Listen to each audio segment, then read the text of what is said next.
الحمد للہ وحدہ والصلاة والسلام علی من لا نبی بعدہ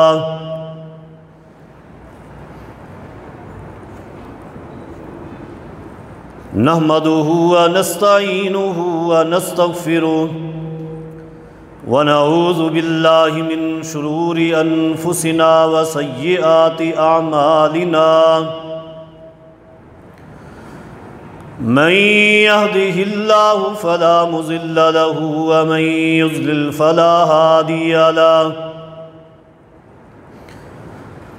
أشهد أن لا إله إلا الله وحده لا شريك له وأشهد أن سيدنا ونبينا محمدا عبده ورسوله المبعوث إلى الأسود والأحمر لتتميم مكارم الأخلاق لا يخلق نبي ولا رسول بعده ولا أمة بعد أمته لا أمة بعد أمته ولا شريعة بعد شريعته ولا كتاب بعد كتابه صلى الله تعالى عليه وعلى آله وأصحابه الذين هم خلاصة العرب الأرباع وخير الخلائق بعد الأنبياء أما بعد فإن أصدق الكلام كلام الله وأحسن الهدي هدي محمد صلى الله عليه وسلم وشر الأمور محدثاتها وكل محدثة بدعة وكل بدعة ضلالة وكل ضلالة في النار من يطع الله ورسوله فقد رشد واهتدى ومن يعص الله ورسوله فقد ضل وغوى أعوذ بالله من الشيطان الرجيم بسم الله الرحمن الرحيم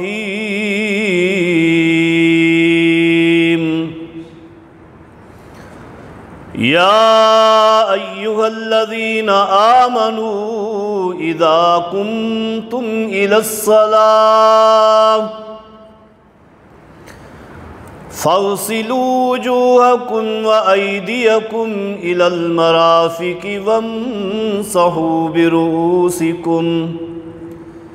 وامسحوا برؤوسكم وأرجلكم إلى الكعبين وقال الله تبارك وتعالى في مقام آخر فليحذر الذين يخالفون عن أمره أن تصيبهم فتنة أو يصيبهم عذاب أليم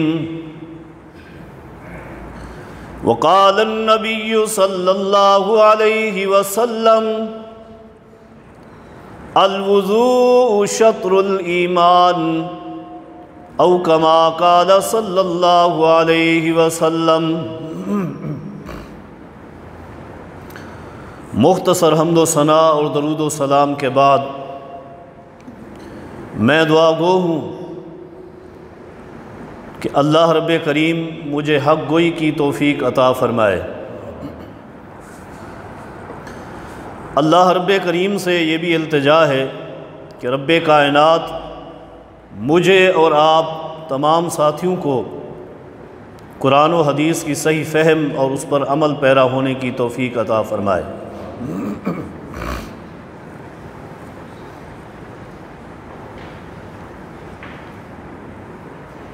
طہارت کے عنوان سے آج ہمارے تسلسل کا یہ تیسرا خطبہ ہے۔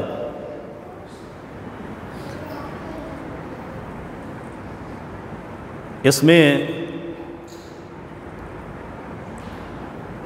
وضو کے احکامات بیان کرنے کے ارادے سے حاضر ہوا ہوں۔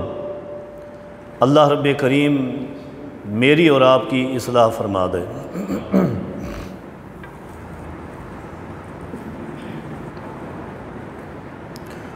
اللہ تبارک و تعالیٰ کا ارشاد ہے، اے ایمان والو اذا کنتم الی الصلاۃ فاغسلوا وجوہکم وایدیکم الی المرافق وامسحوا برؤوسکم وارجلکم الی الکعبین۔ اے ایمان والو، جب نماز کے ارادے سے اٹھو، نماز کا ارادہ کرو تو فاغسلوا وجوہکم، اپنے چہروں کو دھویا کرو، وایدیکم الی المرافق، اپنے ہاتھوں کو کہنیوں سمیت دھویا کرو،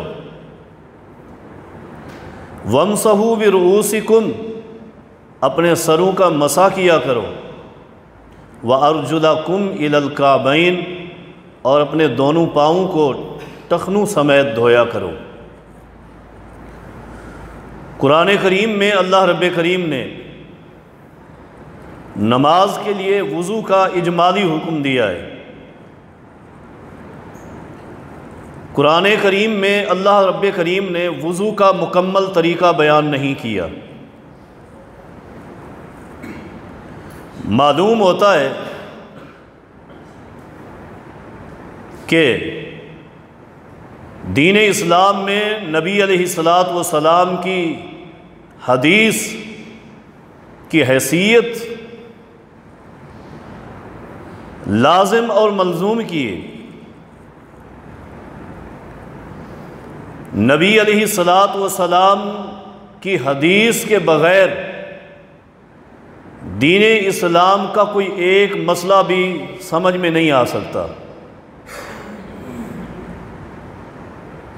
تقریباً تمام تر احکامات قرآن کریم میں اجمالی طور پر ہے، ان کی تفسیر اور وضاحت اللہ کے رسول صلی اللہ علیہ وسلم نے اپنے فرمان سے کی ہے، اپنے عمل سے کی ہے۔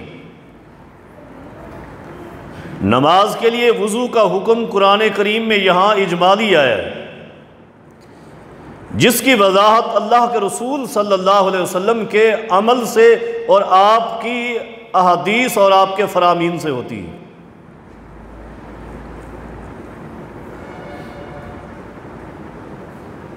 وضو کے حوالے سے سب سے جو پہلی بات ہے، سنن ابو داؤد کی حدیث ہے، نبی علیہ السلام کا فرمان ہے، من لم یذکر اسم اللہ لا وضوء لمن لم یذکر اسم اللہ علیہ۔ جس شخص نے وضو کے ابتدا میں اللہ کا نام نہیں پڑھا، اس کا وضو نہیں ہوتا۔ اللہ کا نام یعنی بسم اللہ۔ اور یہاں نبی علیہ السلام کی سنت سے محبت یوں کرنی ہے کہ نبی علیہ السلام کی مبارک سنت سے وضو کی ابتدا میں صرف لفظ بسم اللہ پڑھنا ثابت ہے۔ الرحمن اور الرحیم حدیث میں وضو کے شروع میں اس کے پڑھنے کا ذکر نہیں ہے۔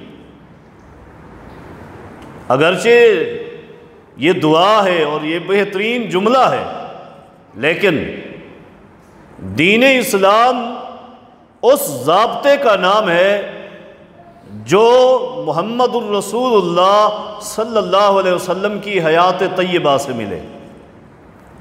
آپ کی حیات طیبہ سے صرف لفظ بسم اللہ ملتا ہے۔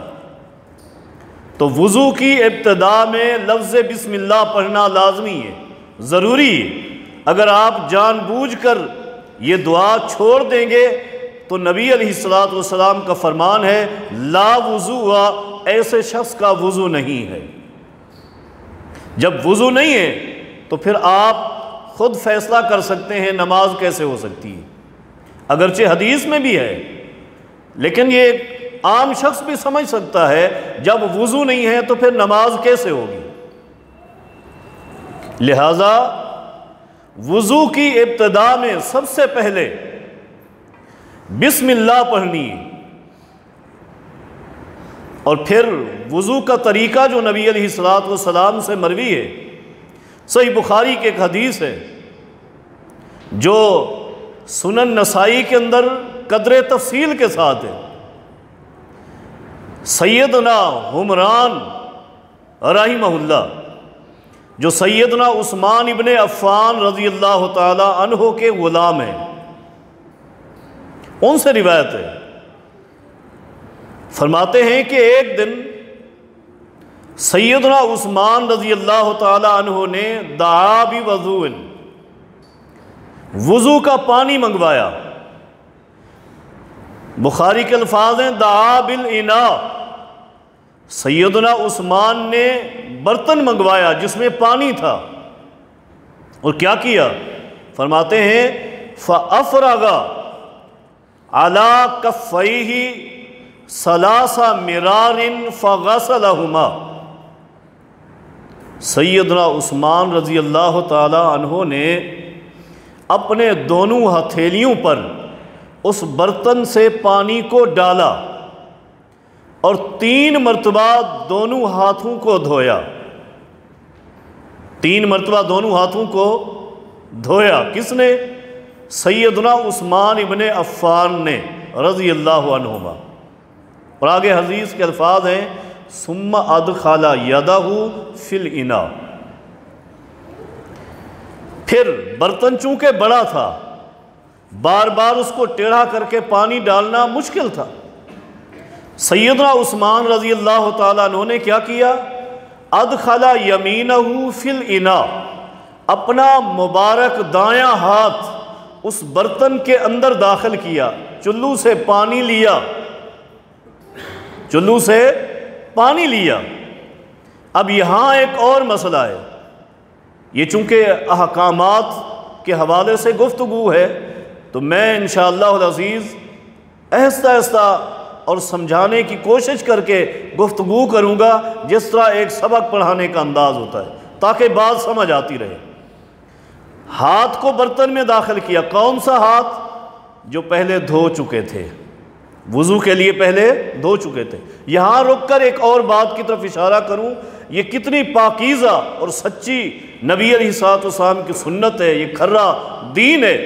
اگرچہ ایک شخص رات کو وضو کر کے سویا ہے، صاف ستھرا بستر ہے، بہترین سویا ہوا ہے، صاف ستھرا کمرہ ہے، صاف ستھرا بستر ہے، لیکن شریعت نے اسے بھی حکم دیا ہے صبح جب اٹھتا ہے کوئی برتن ایسا ہے پانی کا جو بڑا ہے، تب بھی اس پانی کے اندر ہاتھ داخل نہ کرے۔ کیا فرمایا؟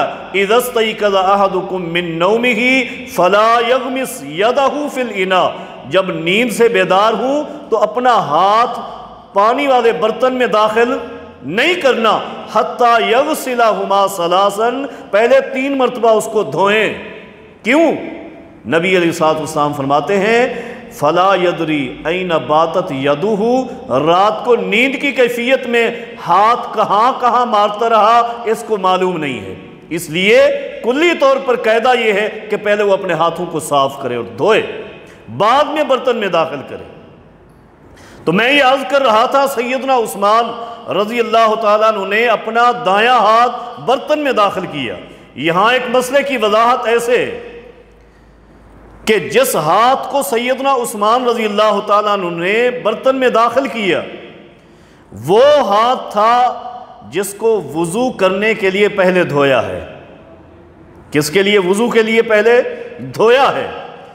وہ پانی اس ہاتھ پر لگا ہوا ہے وضو والا۔ یہاں ایک دقیق مسئلہ ہے، سمجھیں۔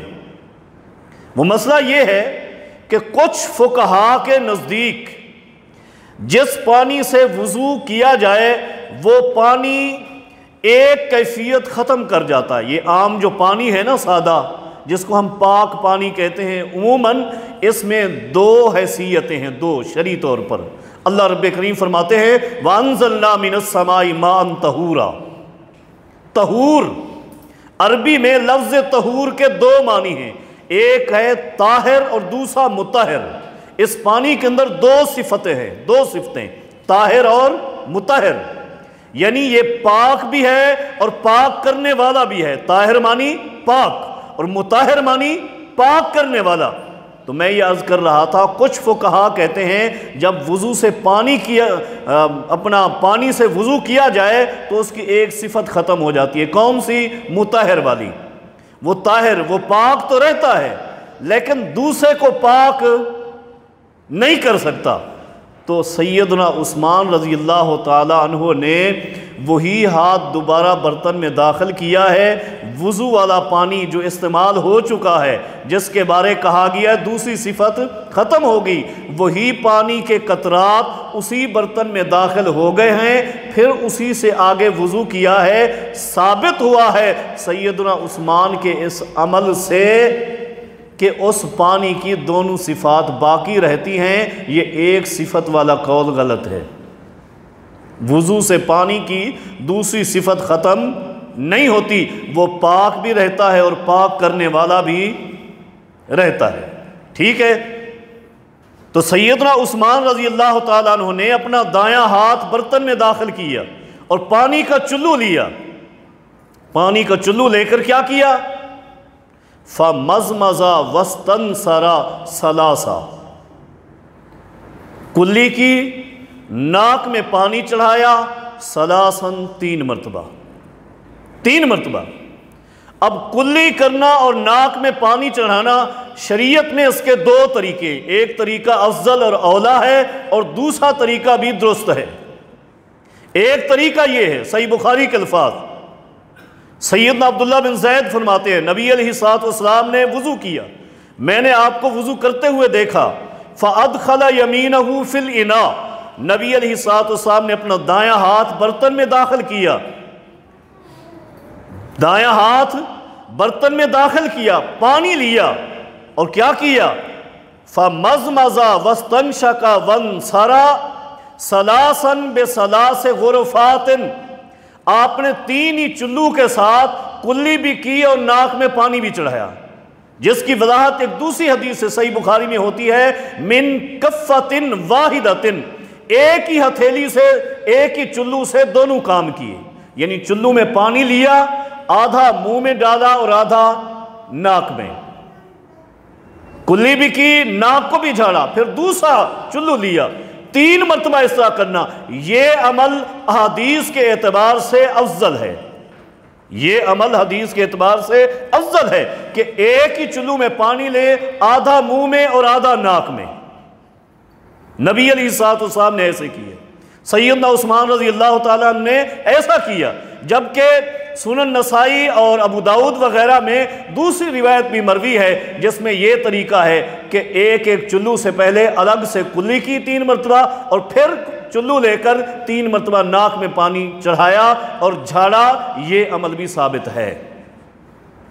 جبکہ افضل عمل وہی ہے کہ آدھا پانی منہ کے اندر اور آدھا ناک کے اندر۔ یہ کام کیا کس نے؟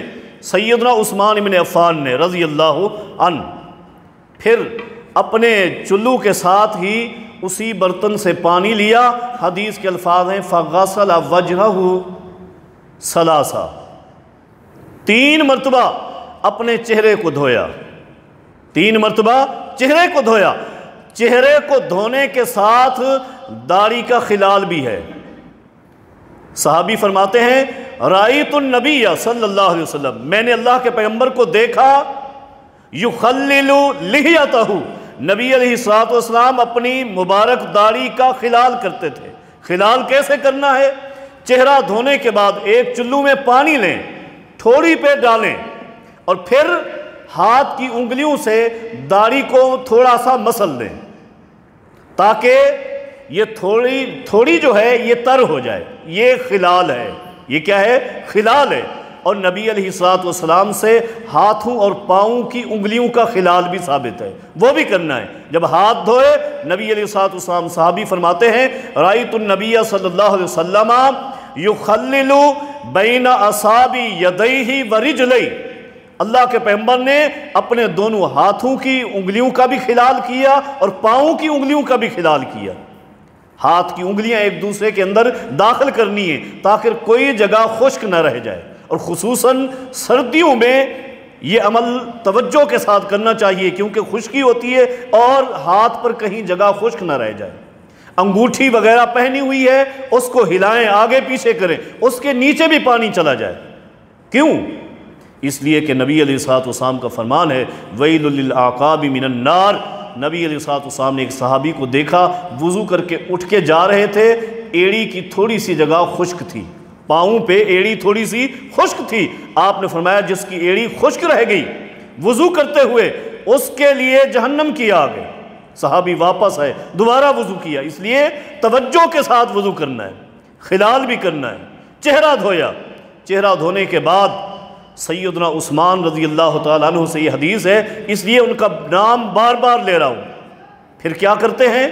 فغسل یدیہ ثلاثا، اپنے دونوں بازو الی المرفقین، کوہنیوں تک تین مرتبہ دھوتے. دونوں بازو دایاں بھی اور بایاں بھی 3 مرتبہ دھوتے. دھونے کے بعد حدیث کے الفاظ ہیں سیدنا عثمان فرماتے ہیں سیدنا حمران فرماتے ہیں عثمان نے کیا کیا؟ ثم مسح برأسہ، اپنے سر کا مسح کیا. سر کا مسح کیسے کرنا ہے اور کتنا کرنا ہے؟ نبی علیہ الصلوۃ والسلام کی حدیث صحیح بخاری میں نبی علیہ الصلوۃ والسلام نے مسح کیا مسح مرۃ واحدۃ. پہلی بات مسح صرف 1 مرتبہ ہے، اگرچہ شافعیوں کے نزدیک سر کا مسح 3 مرتبہ ہے. یہ غلط ہے.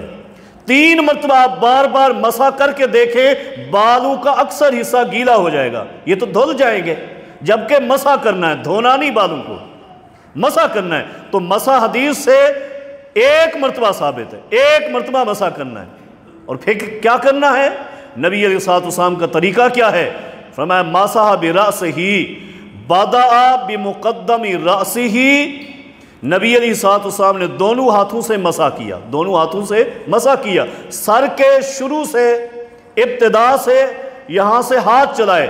ذہب بہما الی کفا، دونوں ہاتھ گدی کے آخر تک لے گئے. نبی علیہ السلام یہاں تک لے گئے. پھر کیا کیا؟ پھر واپس لے آئے.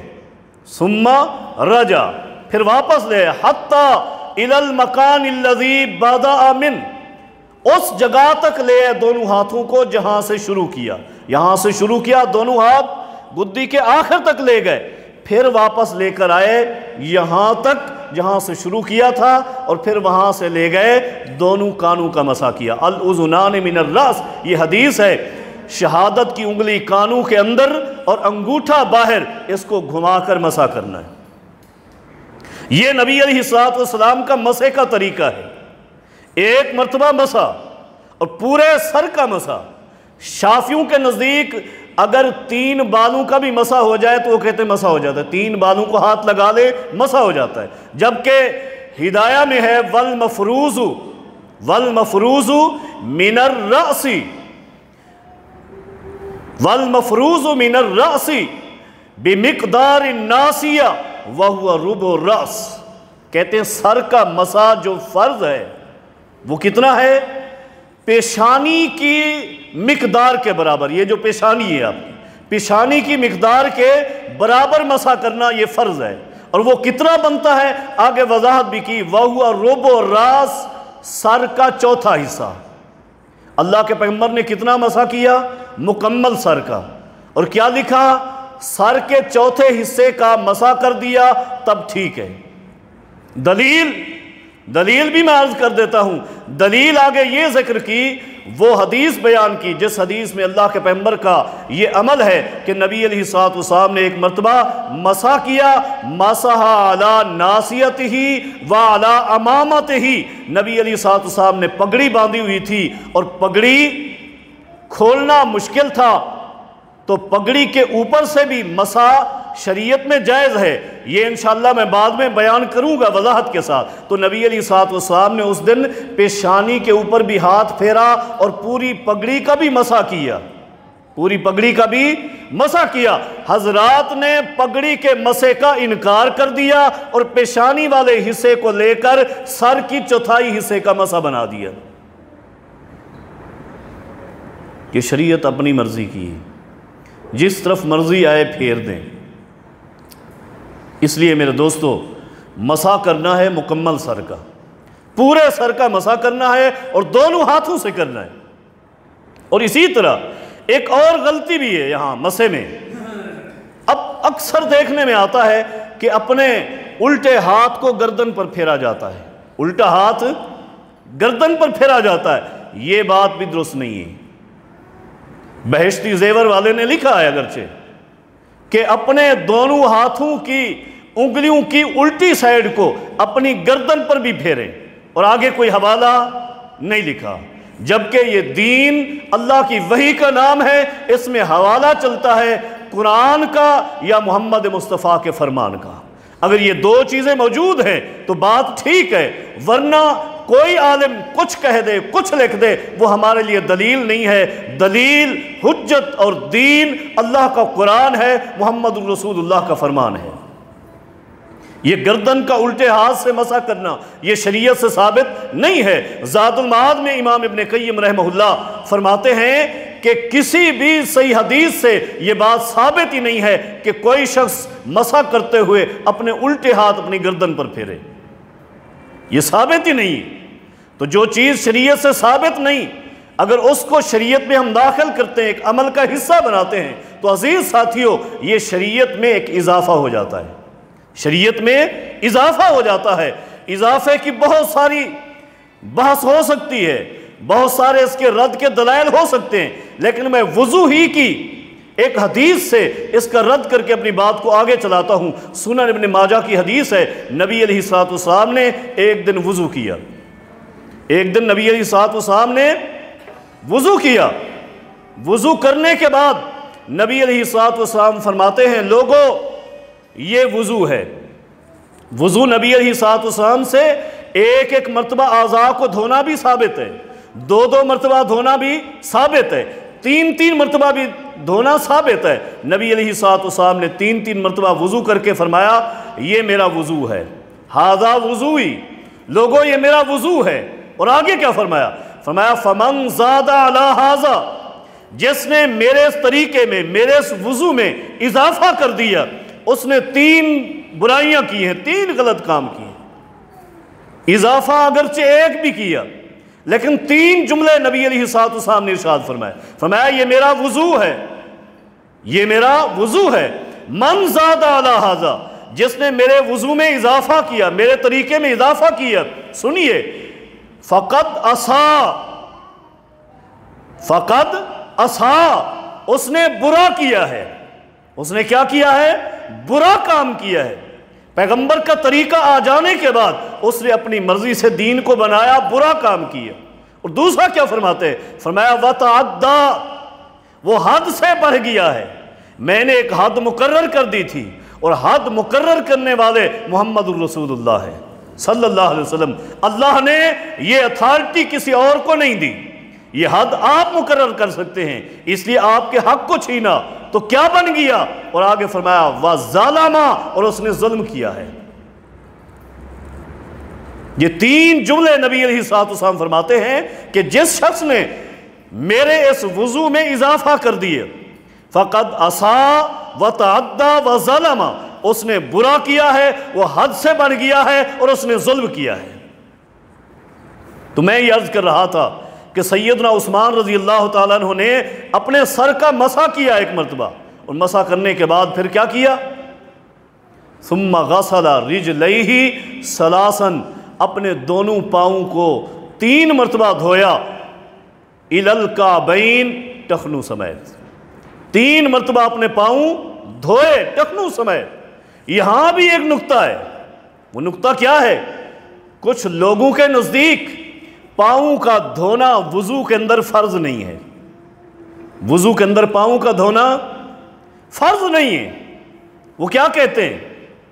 آئیے توجہ سے سنیے گا، قرآن کریم کی آیت کو ہی پیش کرتے ہیں، جو آیت میں نے ابتدا میں پڑھی ہے، یا ایھا الذین آمنوا اذا قمتم الی الصلاۃ فاغسلوا، دھوو وجوہکم اپنے چہروں کو، وایدیکم الی المرافق، اپنے بازو کوہنیوں تک دھو، وامسحوا برؤوسکم، سر کا مسح کرو۔ یہاں آپ نے توجہ کرنی، قرآن کریم کے کسی بھی جگہ جا کر آپ قرآن کریم اٹھائیں، یہ آیت 6 پارے میں ہے سورہ مائدہ میں، اس کو اٹھا کر پڑھیں، الفاظ آپ کو نظر آئیں گے، وَأَرْجُلَكُمْ إِلَى الْكَعْبَيْنِ، وَأَرْجُلَكُمْ، لام کے اوپر زبر کے ساتھ، فتح کے ساتھ، لیکن وہ کہتے ہیں نہیں، یہ ارجلکم نہیں ہے، وَامْسَحُوا بِرُؤُوسِكُمْ تھا، سین کی کسرہ تھی با کی وجہ سے، یہ عربی ایک گرامر کا نقطہ ہے، وہ کہتے ہیں یہاں ارجلکم نہیں بلکہ ارجلیکم ہے، یہاں کیا ہے؟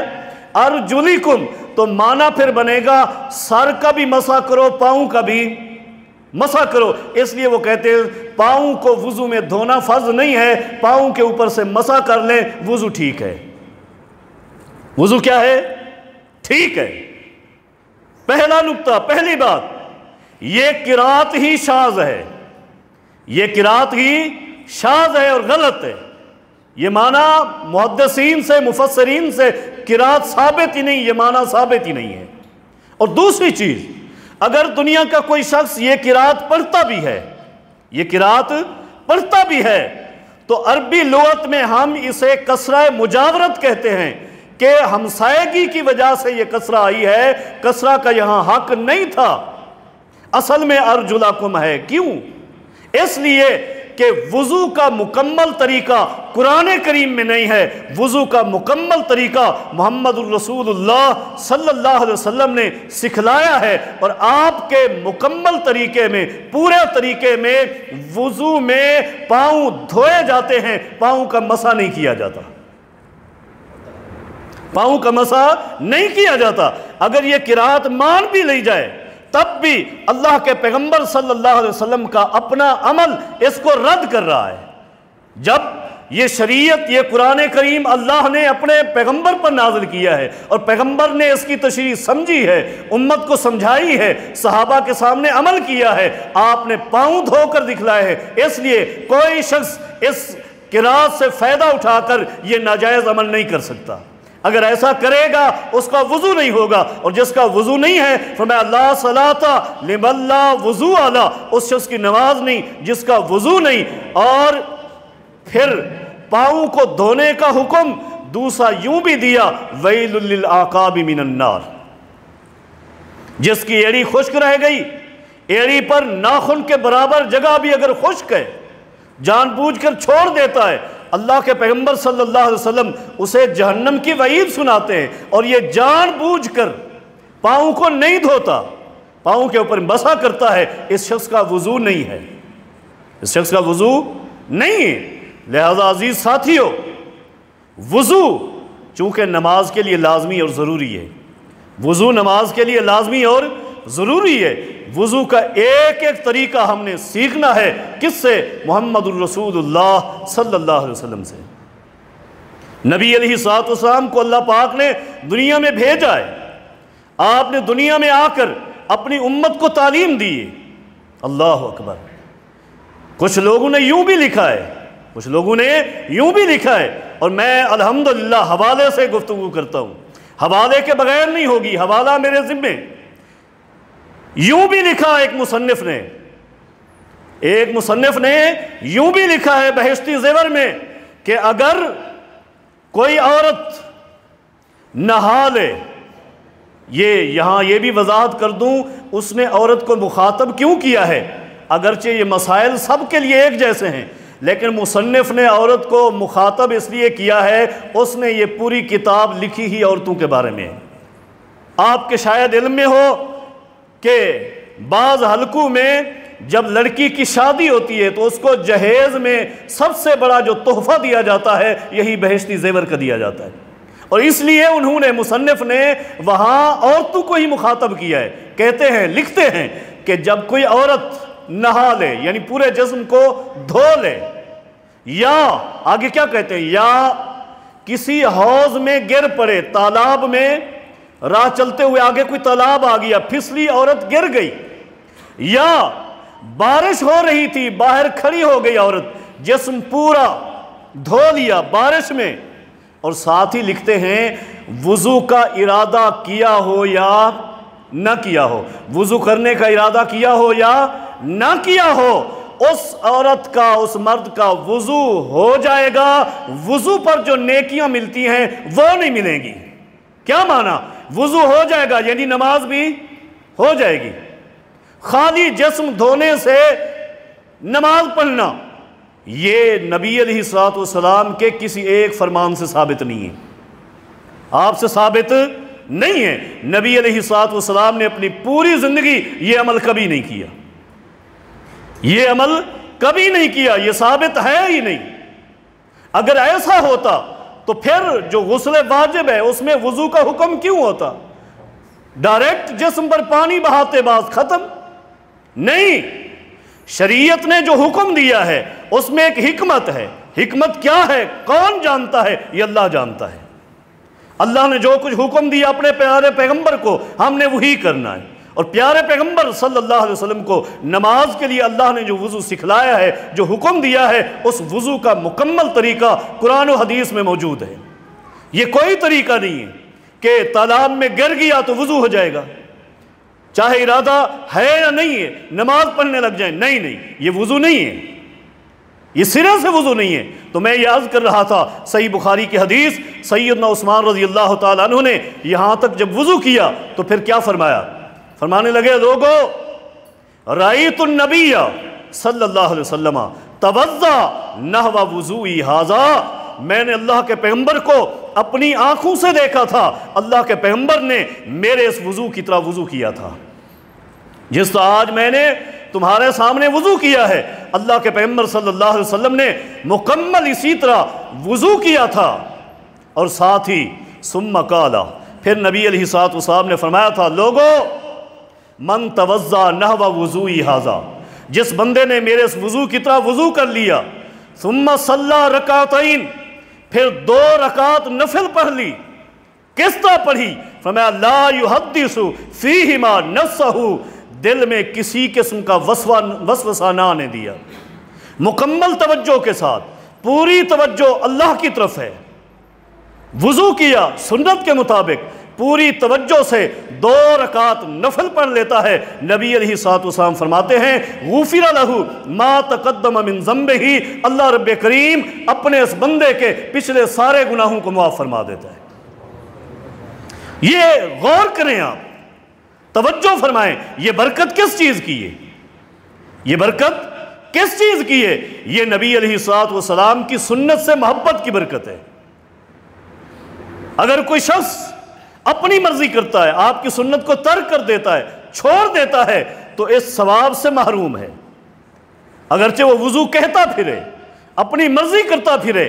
کسی کی مرضی دین میں دین کا حصہ نہیں ہو سکتی، اس لیے کہ اللہ نے ہمارے لیے جس کو منتخب کیا ہے وہ محمد رسول اللہ ہے صلی اللہ علیہ وسلم۔ اللہ رب کریم نے پورے قرآن کریم کا مطالعہ فرما لیں، پورے قرآن کریم میں کسی ایک بھی جگہ یہ نہیں فرمایا کہ لوگو لقد کان لکم فی ابی بکر اسوۃ حسنہ، نہیں، اسوہ حسنہ اللہ نے جو فرمایا ہے وہ محمد رسول اللہ کے بارے میں فرمایا۔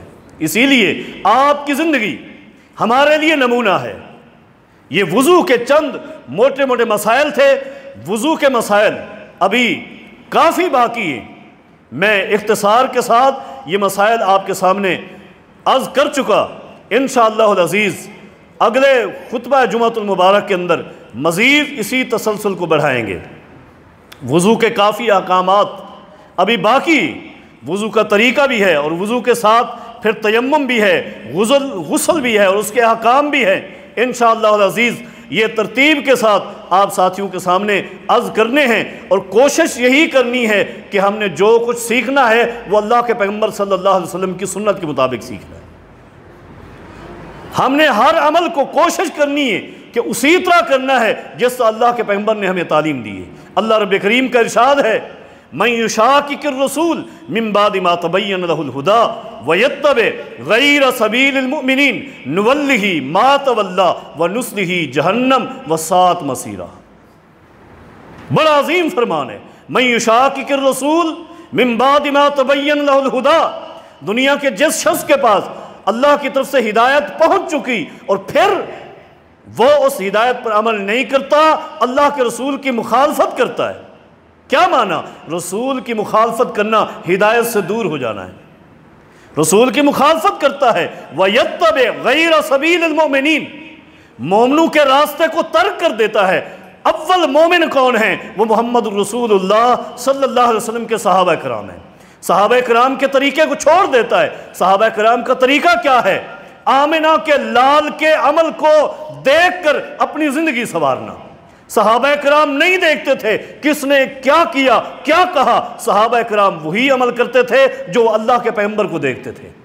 اس لیے وَيَتَّبِعْ غَيْرَ سَبِيلِ الْمُؤْمِنِينَ، جو مومنوں کے راستے کو ترک کر دیتا ہے، اللہ فرماتے ہیں نُوَلِّهِ مَا تَوَلَّىٰ، وہ پھر جدھر چلا جاتا ہے ہم اسے نہیں روکتے، اپنی مرضی سے گھومتا پھرتا ہے، جب ہمارے پاس آئے گا نُصْلِهِ جہنم، ہم اسے جہنم میں داخل کر دیں گے، وَسَاءَتْ مَصِيرًا، اور یہ برا ٹھکانہ ہے۔ اس لیے عزیز ساتھیوں، پیغمبر کی سنت کے اوپر تمسک کریں، اس کو لازم پکڑیں، پیغمبر کی سنت پر عمل کریں۔ سنت ہی اصل دین ہے۔ الاسلام ہی سنت رسول اللہ، نبی علیہ السلام کی سنت کا نام ہی دین اسلام ہے۔ امام مالک رحمہ اللہ فرمایا کرتے تھے، لوگو السنت کا سفینۃ نوح علیہ السلام، نبی علیہ السلام کی سنت کی مثال ایسے ہے جیسے اس طوفان میں نوح علیہ السلام کے دور میں جو طوفان آیا تھا، وہاں مثال تھی نوح علیہ السلام کی بنائی ہوئی کشتی کی۔ من راکبہا فقد نجا، جو اس کشتی میں سوار ہوا تھا وہی بچ گیا تھا، ومن لم یرکبہا فقد غارق، اور جو اس کشتی پر سوار نہیں ہوا تھا طوفان میں غرق ہو گیا تھا، اگرچہ نوح علیہ السلام کا سگا بیٹا ہی کیوں نہیں تھا۔ یہی مثال ہے، جو پیغمبر کی سنت پہ چلے گا نجات پائے گا، سنت سے ہٹ جائے گا ہلاک ہو جائے گا۔ اللہ رب کریم سے دعا ہے، اللہ رب کریم ہمیں تمام تر اعمال نبی علیہ السلام کے طریقے کے مطابق کرنے کی توفیق عطا فرما دے۔ اقول قولی ھذا استغفر